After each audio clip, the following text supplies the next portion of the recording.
हरे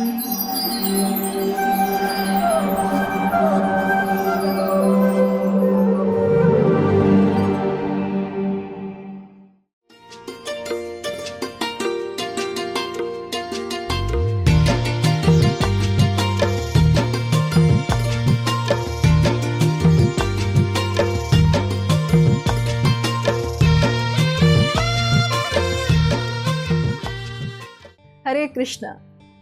हमारे कार्यक्रम में आप सभी का हार्दिक स्वागत है।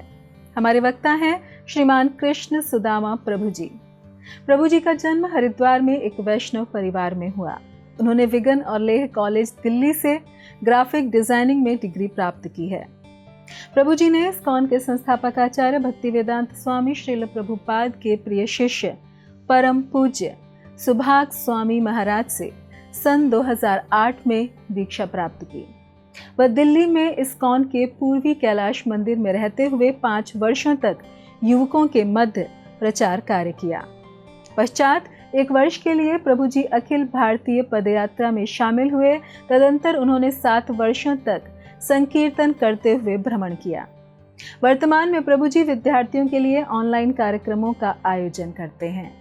तो आइए श्रवण करते हैं श्रीमान कृष्ण सुदामा प्रभु जी के श्रीमुख से। धन्यवाद। हरे कृष्णा। ओम ज्ञानतिमिरान्धस्य ज्ञानाञ्जनशलाकया चक्षुरुन्मीलितं येन तस्मै श्रीगुरुवे नमः। नमो विष्णुपदाय कृष्णपृष्ठाय भूतले श्रीमते भक्तिवेदान्तस्वामिनिति नामिने। नमस्ते सारस्वतीदेवे गौरवाणी प्रचारिणे निर्विशेषशून्यवादी पाश्चात्यदेशतारिणे। श्रीकृष्ण चैतन्य प्रभु नित्यानंद श्री अद्वैत गदाधर श्रीवासादि गौरभक्तवृंदा। हरे कृष्णा कृष्णा कृष्णा हरे हरे, हरे राम राम राम हरे हरे। तो बलराम जी कौन हैं और उनका रूप रंग रेखा कैसा है और उनकी क्या लीलाएं हैं, इस सीरीज के माध्यम से हम जानेंगे। तो सबसे पहले बलराम जी तत्व में कौन है? तो भगवान कृष्ण आदि पुरुष हैं। और जैसे हम जानते हैं ब्रह्मा जी जो कि इस सृष्टि के सबसे पहले जीव हैं, उन्होंने भगवान का उपासना करने के बाद भगवान के धाम का दर्शन किया और उस दर्शन प्राप्त करने के बाद ब्रह्मा जी ने भगवान कृष्ण की स्तुति की। ईश्वर परम कृष्ण सच्चिदानंद विग्रह अनादिर आदिर गोविंद सर्व कारण कारणम। तो बता रहे कि आदि पुरुष भगवान कृष्ण ही हैं, आदि ईश्वर, और गोविंदम आदि पुरुषम तम हम भजामि। तो भगवान कृष्ण ही आदि पुरुष भगवान हैं और उनके जो सबसे पहले विस्तार हैं वो हैं बलराम जी। और बलराम जी और भगवान कृष्ण में कोई अंतर नहीं है, केवल एक ही अंतर है कि भगवान कृष्ण सांवले रंग के हैं और भगवान बलराम जी गोरे रंग के हैं। बस यही अंतर है। प्रभुपाद जी ने इस प्रकार से समझाया दोनों के अंतर। तो बलराम जी जो हैं वो भगवान कृष्ण के बड़े भाई के रूप में भी अवतार लिए थे पृथ्वी पर, और बलराम जी से ही ये पूरा ब्रह्मांड का सृष्टि का विस्तार होता है। तो थोड़े से डिटेल में यदि देखेंगे तो भगवान कृष्ण के सबसे पहले विस्तार जो है बलराम जी हैं।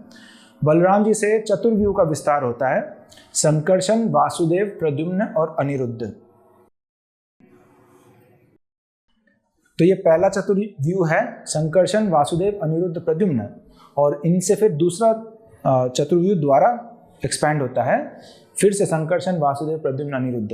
ये जो दूसरे चतुर्व्यूह के संकर्षण हैं इनको महासंकर्षण बताया गया है, और इनसे महाविष्णु का विस्तार होता है जो कारुण्यदक्षयी समुद्र पे लेटे हुए हैं और जिनके रोम छिद्रों से हजारों लाखों करोड़ों ब्रह्मांड विस्तारित हो रहे हैं। तो ये महाविष्णु भगवान बलराम जी भगवान कृष्ण के एक अंश हैं, और उनसे फिर गर्भोदक्षयी विष्णु और उनसे फिर क्षीरोदक्षयी विष्णु। ये काफ़ी लंबा डिटेल में अभी नहीं जाएंगे। तो तत्व में बलराम जी जो हैं भगवान कृष्ण के सबसे पहले विस्तार हैं, और भगवान कृष्ण के जितने भी सामग्री हैं सेवा के लिए, सेवा वर्धन करने के लिए, वो सब बलराम जी के ही शक्ति है। मान लीजिए जैसे भगवान कृष्ण को जिस थाली में भोग लगाते हैं या जिस आसन पे भगवान कृष्ण विराजमान होते हैं, या जो पलंग लेटने के लिए जो शैया है अनंत शेष, वो बलराम जी के ही विस्तार हैं ये सब। तो जैसे मंदिर वगैरह हैं वो भी बलराम जी के ही विस्तार हैं। मृदंग है, ढोलक है, खोल है, करताल है, ये सभी भगवान बलराम जी के विस्तार हैं। तो इस प्रकार से बलराम जी हमेशा भगवान कृष्ण की सेवा में लगे रहते हैं। तो बलराम जी का जन्म के बारे में थोड़ी चर्चा करते हैं। जैसे भगवान कृष्ण गीता में बताए हैं, जन्म कर्म च मे दिव्यम एवं यो वेत्ति तत्वतः त्यक्त्वा देहं पुनर्जन्म नैति मामेति सोऽर्जुन। हे अर्जुन, जो व्यक्ति मेरे जन्म और कर्मों को दिव्यता समझता है वह इस जन्म मृत्यु चक्र से मुक्त हो जाता है और दोबारा इस संसार में नहीं फंसता। तो जिस प्रकार भगवान कृष्ण के जन्म और कर्म दिव्य हैं, उसी प्रकार से भगवान बलराम जी के भी जन्म और कर्म दिव्य हैं। तो बलराम जी का जन्म हम सब जानते हैं कि वसुदेव और देवकी के विवाह के बाद कंस को एक आकाशवाणी सुनाई देती है, जिसमें देवता लोग बताते हैं कि ये जो देव तुम्हारी बहन की 8वां पुत्र तुम्हारा वध करेगा, तुम्हारा काल बनेगा। तो ये बात सुन के कंस को बड़ा भय होता है और अपने प्राणों की रक्षा करने के लिए वो वसुदेव और देवकी के साथ बहुत बड़ा अत्याचार करता है। उन दोनों को कारागृह में बंदी बनाता है और एक एक करके वसुदेव देवकी के पुत्रों को वध करता है। निष्ठुरता से पटक के मार देता है बच्चों को जन्म होते ही। तो इस प्रकार से पहले के 6 पुत्रों का वध करने के बाद 7वां पुत्र जो माता देवकी के घर में प्रवेश किए वो बलराम जी थे। और माता देवकी समझ पा रही थी कि कोई दिव्य पुरुष स्वयं भगवान मेरे गर्भ में आए हैं, और बड़ी खुश भी हुई लेकिन साथ में दुखी भी हुई कि इनका जन्म होते ही कंस फिर भी इनको मारेंगे। तो भगवान कृष्ण की एक योजना थी। भगवान कृष्ण अवतार लेने वाले थे 8वें पुत्र के रूप में। तो इससे पहले उन्होंने अपने बहन योग माया यानी दुर्गा देवी को आज्ञा दिया कि मैं चाहता हूँ कि तुम माता देवकी के गर्भ से बलराम जी को माता रोहिणी के गर्भ में स्थानांतरित करो।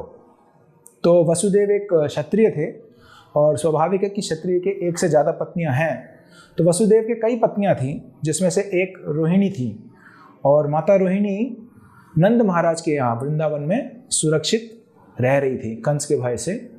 तो भगवान कृष्ण के आज्ञा से दुर्गा देवी योग माया ने बलराम जी को माता देवकी के गर्भ से आकर्षित करके माता रोहिणी के गर्भ में स्थानांतरित किया।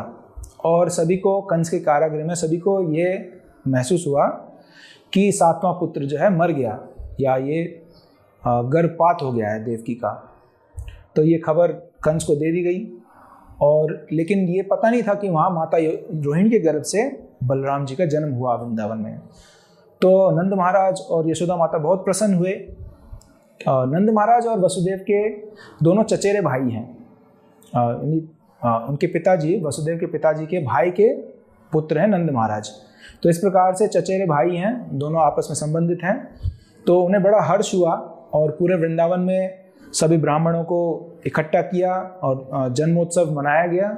और बलराम जी को हल्दी, दूध, दही, तेल और इसके मिश्रण से स्नान कराया गया। ब्राह्मणों से आशीर्वाद दिया गया, उन्हें मंत्र पढ़ करके उनकी सुरक्षा के लिए। और ब्राह्मणों को गाय दान में दी गई और अनाज, चावल, ये सब चीज़ें दान में दिए गए। बहुत अच्छा उत्सव मनाया गया। इसके बाद भगवान कृष्ण 8वें गर्भ के रूप में माता देवकी के गर्भ से, आप सब जानते हैं, उनका जन्म हुआ। फिर उन्हें वृंदावन गोकुल स्थानांतरित किया गया और उनके बदले माता यशोदा से जन्मी एक पुत्री को, जो कि सुभद्रा देवी हैं, उन्हें लाया गया और स्थानांतरित किया गया। तो बलराम जी के रूप जो है वो शरद के बादलों के समान है। शरद ऋतु मतलब वर्षा ऋतु के बाद, जब सभी बादल खाली हो चुके हैं, तो कितने बादल एकदम सफ़ेद दिखते हैं, चमकीले, बहुत ज़्यादा, दूध के समान सफ़ेद, शुद्ध। तो ये बलराम जी के रूप का वर्णन है। बलराम जी के शरीर का रंग, कांति सफ़ेद है और चमकीला है, बहुत रोशनी निकलती है। हम सभी के पास भौतिक शरीर है और भौतिक शरीर बने हैं खून, मांस, हड्डी और ये सब वस्तुओं से, असत, अचित और निरानंद। लेकिन भगवान कृष्ण के शरीर इस प्रकार से नहीं है, बलराम जी का शरीर इस प्रकार से नहीं है, दिव्य है।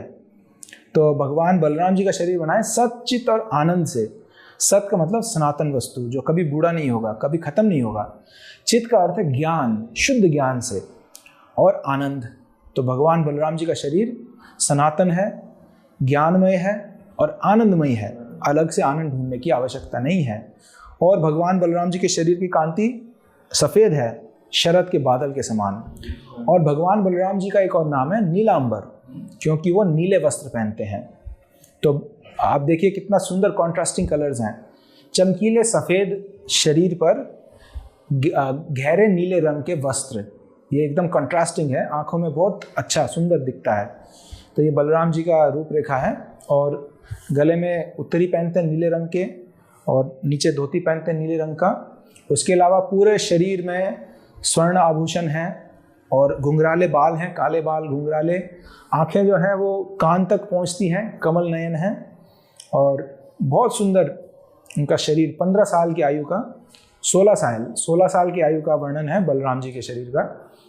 और केवल कृष्ण से केवल 15 दिन बड़े हैं, यानी भगवान बलराम जी जन्म लेने के 15 दिन बाद भगवान कृष्ण की जन्माष्टमी आती है। तो इस प्रकार से बलराम जी 15 दिन बड़े हैं और कृष्ण के बड़े भाई के रूप में कृष्ण की सेवा करते हैं। गोकुल में जब नंद महाराज कृष्ण और बलराम का नामकरण कराना चाहते थे, उस समय गर्ग मुनि आए थे, जो कि कुल पुरोहित थे नंद महाराज के परिवार के, और बहुत ही चोरी छिपे शांति से एक गौशाला के अंदर, ताकि कंस को पता ना लगे, तो गर्ग मुनि ने दोनों का जो कुंडली है वो तैयार किया और नक्षत्रों के अनुसार बलराम जी के 3 नाम दिए। पहला नाम था संकर्षण, क्योंकि माता देवकी के गर्भ से रोहिणी के गर्भ में आकर्षित हुए, इसलिए उनका एक नाम संकर्षण दिया गया। दूसरा नाम दिया गया बलदेव, क्योंकि बहुत बलवान है, बहुत बलवान होंगे। और तीसरा नाम था राम, क्योंकि सभी को आनंद प्रदान कराएंगे। तो राम शब्द का अर्थ है जो रमण, रमनते योगिनाम अनंते, जो कि योगियों को आनंद प्रदान कराते हैं। तो ये शास्त्र में श्लोक मिलता है, योगी नाम रमनते योगिनाम अनंते सत्यानंदे चिदात्मनि इति राम पदे नासौ परब्रह्म विधीयते। तो परब्रह्म भगवान का एक और नाम राम है, क्योंकि योगियों को अनंत आनंद पहुंचाते हैं। और ये सत्यानंद है, ये मिथ्या आनंद नहीं है, सत्य आनंद है। इस जगत में हम जो भी आनंद अनुभव करते हैं, शारीरिक आनंद, ये वास्तव में आनंद नहीं है, ये केवल दुख निवृत्ति है। मान लीजिए बाहर बहुत गर्मी है, अभी गर्मी मौसम चल रहा है, और बाहर धूप से हम पसीने में लथपथ होकर घर आते हैं, और घर में आके हम पंखा चलाते हैं, कूलर चलाते हैं या फिर एसी चलाते हैं, तो हमें आनंद महसूस होता है, हमें लगता है कि आनंद आ रहा है। लेकिन वास्तव में आनंद क्या है? ये दुख निवृत्ति का आनंद है। हमारे दुख, हमारी गर्मी, शरीर की गर्मी कम होती जा रही है, इसलिए हमको अच्छा लग रहा है। लेकिन यदि वास्तविक आनंद होता तो अगर एसी लगातार चलाते हैं, बहुत ठंडा हो जाता है कमरा, वही एसी हमको कष्ट देती है। तो इसका मतलब आनंद नहीं दे रही, ये केवल हमारे दुख की निवारण कर रहे हैं। तो इस संसार का आनंद ये असली आनंद नहीं है, ये मिथ्या आनंद है। एक और उदाहरण है, हमको बहुत भूख लगी है और हम एक बहुत सुंदर भोजन का इंतजाम करके उस भोजन को खाते हैं, हमें अनुभव होता है कि मुझे आनंद आ रहा है, सुख अनुभव हो रहा है। लेकिन ये तभी तक अनुभव है जब तक हमारा पेट भर ना जाए, यानी हमारे पेट में दुख था, हम दुखी अवस्था में थे, भूखे अवस्था में थे, और उस भूख को जब मिटा रहे हैं तो हमें लग रहा है कि आनंद मिल रहा है। लेकिन जब पेट भर जाए, उसके बाद यदि फिर भी हम खाएं उस वस्तु को, तो वही वस्तु, वही भोजन हमको दुख प्रदान कराता है। तो इसका अर्थ ये है कि ये सांसारिक सुख जो है ये आनंद नहीं है, ये केवल दुख निवृत्ति का उपाय है, और हम दुख निवृत्ति को ही आनंद मान बैठे हैं।